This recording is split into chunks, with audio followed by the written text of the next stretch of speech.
what's going on, everybody, and welcome back to Mastercrafted. Today we are doing our next to last mission prep video. We got hidden supplies today, only supply drop left.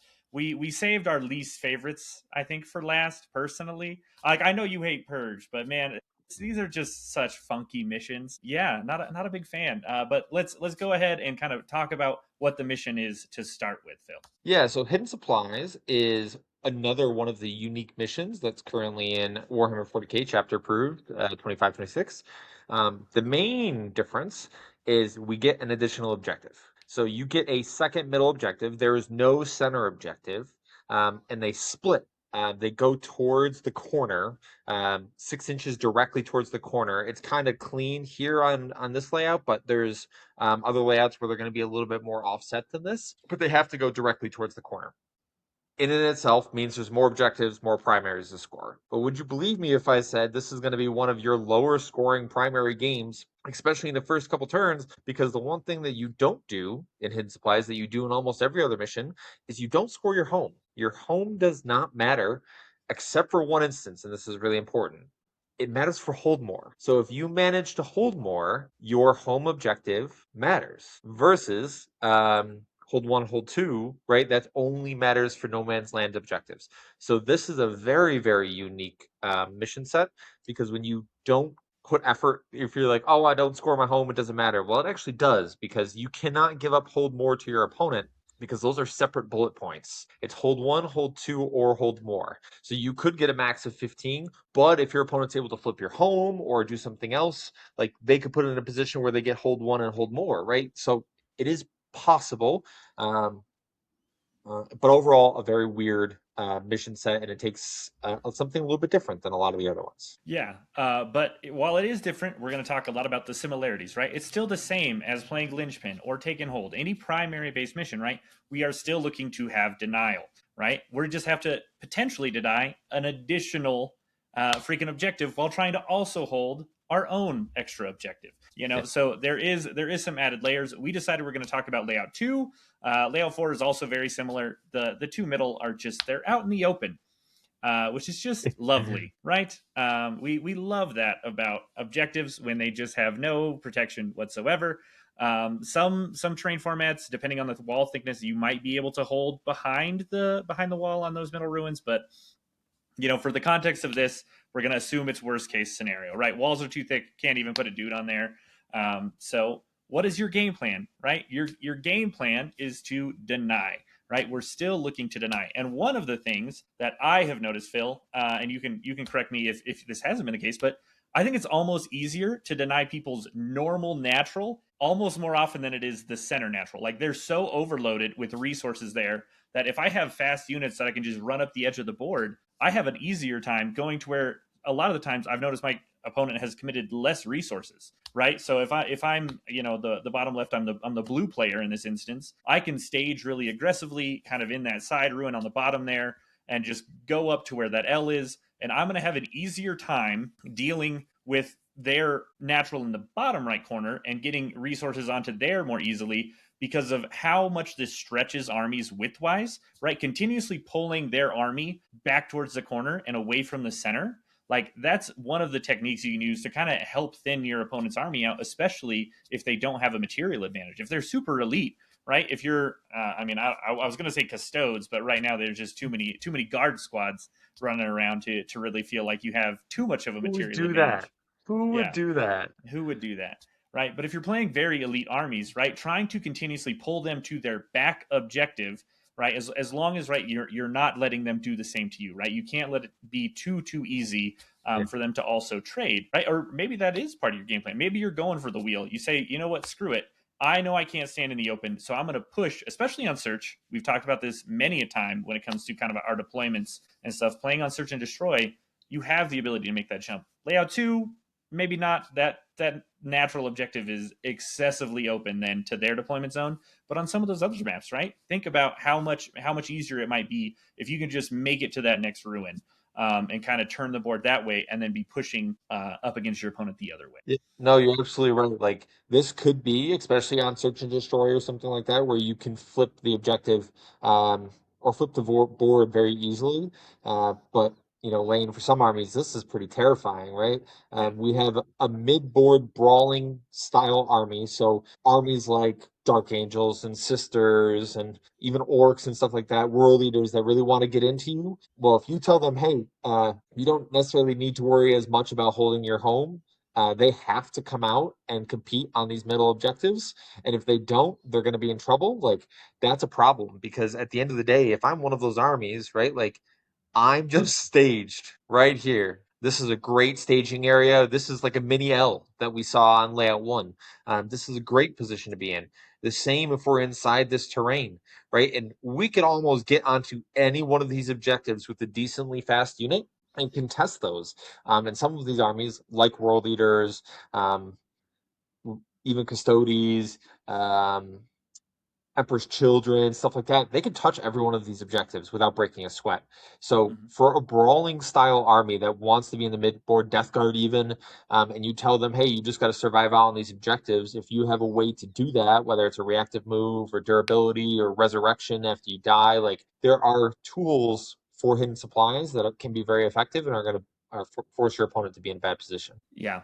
Yep, 100%. And again, like that's one of the other things too, like as a guard player, if I'm playing hidden supplies, this gives me the opportunity with one unit, if my opponent is undercommitting to putting OC on their objectives, I can get twice the value out of a guard unit.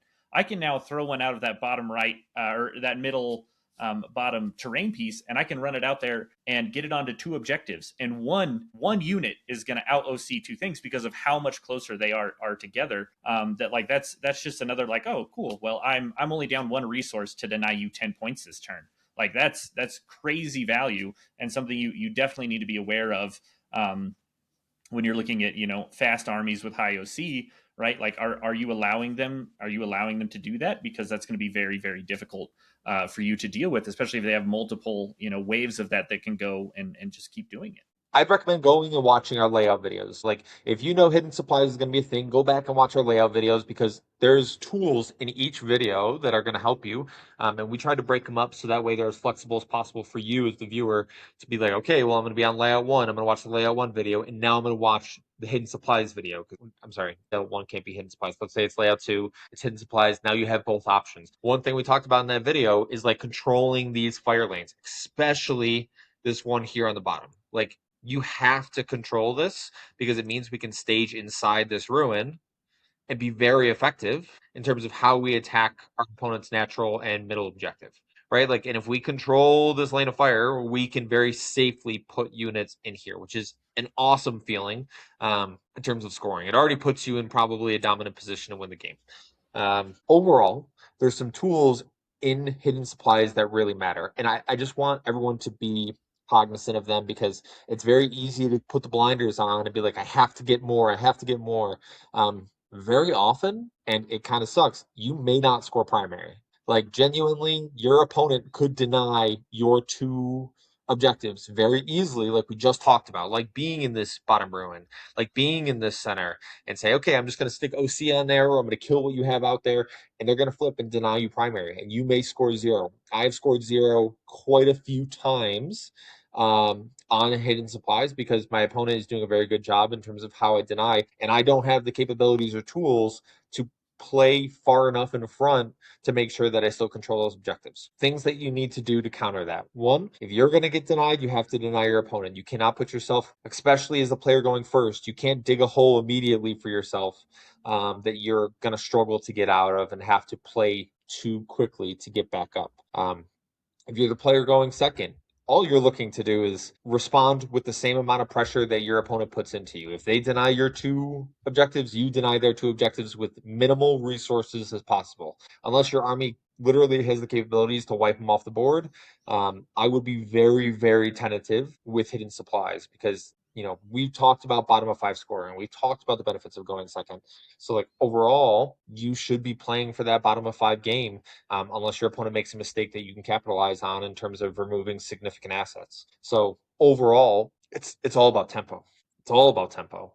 Lane made a suggestion when we talked about Terraform of like putting things on every single objective if your army has the capabilities to do that. Could you do that in Hidden Supplies? Yes. Is it harder? Yes, because the objectives are so much closer together and you don't score your home. Terraform, at least you score your home. You don't score primaries here for anything other than the middle and hold more. So you have to be very, very careful. Yeah, yeah, it's very tough to kind of find where is the right line, right? What line of play are you looking for? How aggressive do I want to be? One of the defaults is always right. Denial is always king, right? If you're going in with that game plan, right, you might not be scoring points, but at least you're denying them and you're trying to keep them on that level playing field. The hard part is if you're going first, how are you going to counteract them having that last turn where you can't deny, right? There's nothing left that you can do, right? You can potentially look at right? Just really focus on that trade game plan. Like Phil's talking, you can try to put some more stuff on objectives if you have that extra material, right? Try and put them in weird spots. We're looking at layout 2 right here. If I'm going to say, hey, I want to put a guard squad in a very tough to get out, dig out place, I'm going to go for the split objective off the middle, and I'm going to put them kind of just right, like 2 inches away from their wall, right? Whether it's a melee asset, shooting asset, it's going to have to really peak to deal with it. I need to be putting things in hard to deal with places as best I can, because Lord knows if I put it on my own natural or maybe not my own split middle objective, right? Like they're not going to have a hard time shooting it off, right? So maybe I need to go, oh, Hidden Supplies is in this. It might be layout 2. I should take a loan up, something I can edge on the back side of that objective that's going to be really, really difficult for them to deal with, right? I need to have some things that are really going to make it hard for them to deal with without committing, either overcommitting at least one resource or multiple, right? Units like Bulgrin for me, right? I can just go put them on that objective and say, all right, well, I'm going to pick a line here that I can threaten back if you shoot me, right? But if you want to deny me, you are going to have to commit resources, whether it is to that location or at least in a place I can punish, right? And you need that as a turn 1 player. You need to have a plan of how you're going to accelerate that game to a point where you can deal with enough of their stuff before they get bottom of turn.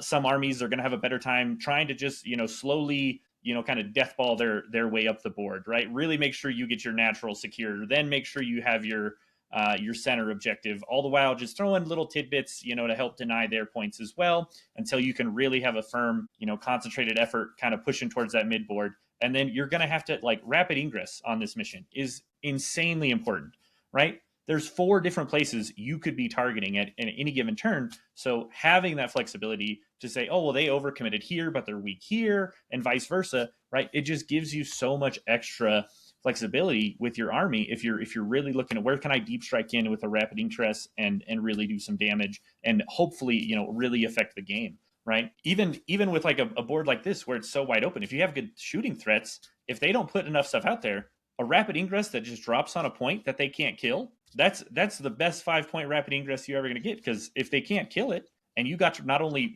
rapid ingress and threaten them somewhere, but score an extra set of points because they weren't planning ahead, that's huge. Yeah, you definitely have to put some strong considerations towards rapid ingress, because it is very easy to rapid ingress on your natural objectives, right? Especially if your opponent doesn't put enough. Like, let's say whatever they do, they shoot the asset off. Great, fine, but then they also have to put something physically close to there to prevent you from rapid ingressing and scoring that objective. So absolutely there in the middle as well, because if we look at some line of sights here for a unit like this, right? Like, they have to come all the way out, or they have to be on their natural. But I could even cut some of these angles, right? I could put myself in a position where I'm just touching that objective. I could do the same thing on the other side, right? Where I'm putting myself in a way where I'm still touching this objective. Maybe it's a great combat unit, and it's like, okay, you actually don't have any line of sights on this spot here. I'm gonna score primary. You're gonna have to charge me. Let's say it's like Deathwing Knights, right? And it puts you in a position where your opponent does not want to charge them, or it's the Lion, or it's like some other Space Marine unit that has Deep Strike, or whatever it is that you're running, and you can put yourself in a position where you can't get shot. Your opponent hasn't exposed enough, and now you're going to score 5 primary off that. Sometimes it's just impossible. Sometimes, you are in a position where you can't afford to put a unit out there to block. And then we need to talk about list evaluation and how you're using assets maybe a little bit too early to the point that you can't stop those things. Mm-hmm. And maybe it's just, that opponent, that player, that faction that you're struggling with. And we need to find the tools within your codex and army that can help with that stuff. Yeah, 100%. All right, Phil. Any other thoughts on hidden supplies here? I feel like we've covered most of it. It's still very similar to a lot of our other primary based missions, right? But I feel like those are the main considerations when I think of this mission on how do I need to change my game. Yeah. Unless you're specifically tooled to deal with hidden supplies, like you see it in the mission pack, you're ready to go. The majority of the time, this is not going to be a large differential scoring mission. You're going to have trouble just scoring it in general, so do not expect it to be high, which means your focus really needs to be on secondary scoring, right? Like you need to have the tools to go out and score secondaries. And if you can get great ones early, it is I put a higher emphasis on the points that you're going to get from that than I would normally put on other missions because I can make up for it with primary scoring. This is not that mission unless you are Yeah, specifically tasked and tooled to do hidden supplies. yeah, yeah. I think this is and I think at this point, Phil, we've had enough people talk about how much they hate Necrons. I think we should probably do a video on how to deal with them.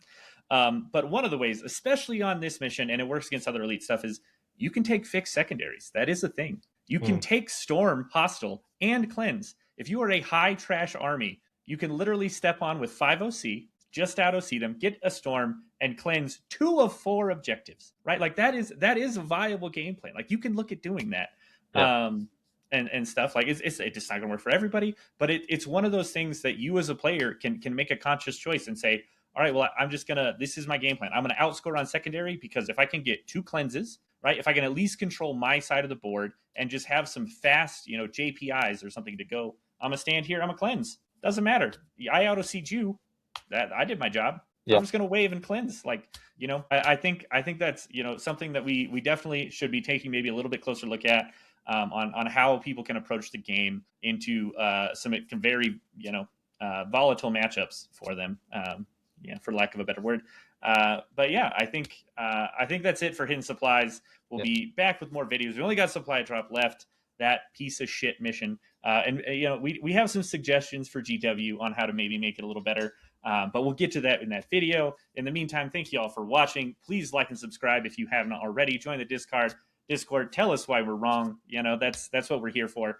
And yeah, thanks for tuning in. Do not forget that victory isn't given; it is forged. It's forged right here on Mastercrafted. We will see you all next time. Talk to you later, guys.